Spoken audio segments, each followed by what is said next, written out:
च्या माध्यमातून आपल्याला असं सुद्धा सांगण्यात आलेलं आहे की सर बऱ्याच भागामध्ये गारपीट सुद्धा झालेली आहे आणि मोठ्या मी प्रमाणात. म्हटलंच नव्हतं खूप गारपीट होईल, झाली की नाही जशाला हो, हो. तशीच. बरोबर आहे सर. तर आता तर आता सर काय बऱ्याचशा. करा, आता एक शेतकऱ्याला आणखीन एक अंदाज द्या आता. हो, हो. नक्कीच सर. आता लय गडबड करू नका म्हणा, पण आता हो. आणखी 8-9 दिवस आहेत म्हणा. हो का? 30 मार्च पर्यंत गहू, हरभरा, हां. कांदा असेल तर काढून घ्या. हो, हळदी असेल तर झाकून ठेवा. हो. कारण की ना राज्यामध्ये 30, 31, 1, 2, 3च्या दरम्यान हां. म्हणजे मार्च एंड हो. च्या दरम्यान अवकाळी पुन्हा येणार आहे. हो का?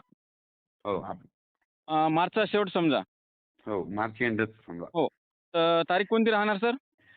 30, 31, 1, 2, 3. 30, 31 आणि 1, 2 एप्रिल. हो. हो. बरं सर, आता हे पाऊस जे आहे, हं. तर हे कोणकोणत्या जिल्ह्यांना राहण्यास शक्यता आहे मग? विदर्भ, मराठवाडा. विदर्भ, मराठवाडा. कोणकोणते जिल्हे येणार सर? सविस्तर जिल्ह्यावाईज सांगतो ना. हो.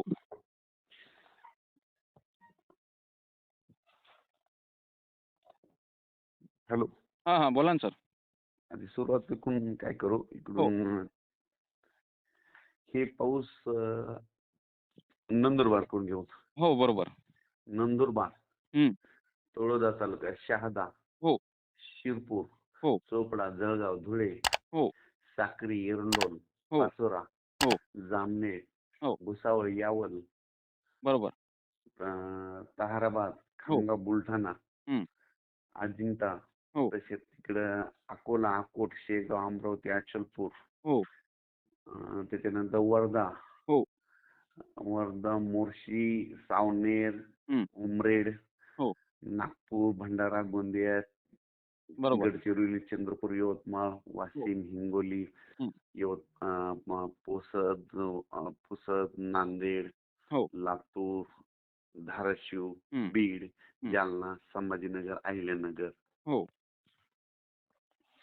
त्या पट्ट्यामध्ये त्या शेतकऱ्यांनी काय करायचं, हो. 30 पर्यंत आपण आपले गहू असेल, हरभरा असेल काढून घ्यायचं. 30 मार्चपर्यंत. हो. हो. ज्या काही शेतकऱ्यांची पिके राहिलेली असेल, आलेली असेल त्यांनी काढून घ्यायला पाहिजे. कारण हो. की ना आणखीन एवढी काही लई हे करू नका. आणखीन 8-9 दिवस आहेत, 8 दिवस. हो, हो. बरोबर आहे सर. हो. हो. 30 मात्र पर्यंत सर मग या किती तर पावसामध्ये गारपीट आपल्याला पाहायला दिसेल का? गारपीट खूप आहे याच्यात हो का? पण. हो का? गारपीट आहे, हां. वारं पण आहे, विजा हो, पण आहेत हो. आणि पाऊस पण आहे. बरोबर. काही बरं. भाग सोडल, काही काही सगळीकडे नाही पडणार, पण काही काही ठिकाणी पडेल, काही सुटेल. जिथं नाही पडलं तिथं नुसतं वारं येईल. हो का? हो. बरोबर आहे. तर सर पण तुम्ही त्याच्या अगोदर ना हो. म्हणजे 30 तारखेच्या अगोदर, त्याच्या अगोदर देखील 2-3 पुन्हा एकदा पाऊस येणार आहे मधात. हो का? मग ती कधी येईल ते एक सांगतो ना. हो, हो. बरोबर. 25-26च्या दरम्यान 2-3 25-26 च्या जिल्ह्यातच दरम्यान. आहे ते. हो. 2-3 जिल्ह्यातच आहे. हां, हां, हां. धाराशिव जिल्हा, हो, लातूर जिल्हा, हो, नांदेड जिल्हा, हो. यवतमाळ जिल्हा हां. आणि चंद्रपूरमध्ये. हां, हां. ह्या 4-5 जिल्ह्यामध्ये ते 25-26च्या दरम्यान पुन्हा तिकडं थोडं वातावरण बदलणार आहे. हो का? म्हणजे 4-5 जिल्ह्यातच आहे, लय जास्त नाही. हो, हो. समजा या 4-5 जिल्ह्यातनी राहणार. इतरत्र राहणार 25-26. नाही. मात्र 30 25-26. हो. मात्र 30 हो. तारखेच्या नंतर आपल्याला बऱ्याच भागातनी पाऊस पाहायला दिसेल पुन्हा. हो, 30च्या नंतर. हो. सर तुम्ही मागील रेकॉर्डिंगमध्ये ज्याप्रमाणे सांगितलं होतं, की शेतकऱ्यांनो आलेली पिके काढून घ्या, अन्यथा तुमचं नुकसान होणार. तर तुमचा सर गहू काढला का नाही? सर माझा गहू यायचाच होता म्हणजे वल्लाच होता आपला गहू. बरं.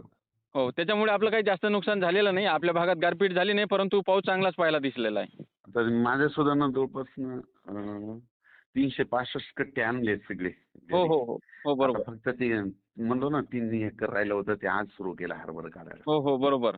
बरोबर आहे सर. कारण म्हणलं आता हे पुन्हा आता कालच्या पावसात आम्हाला 2 दिवस पाऊस पडला ना ते. हो, हो, हो. हं. तर हो. त्याच्यात झोडपलंय सगळं. बरोबर.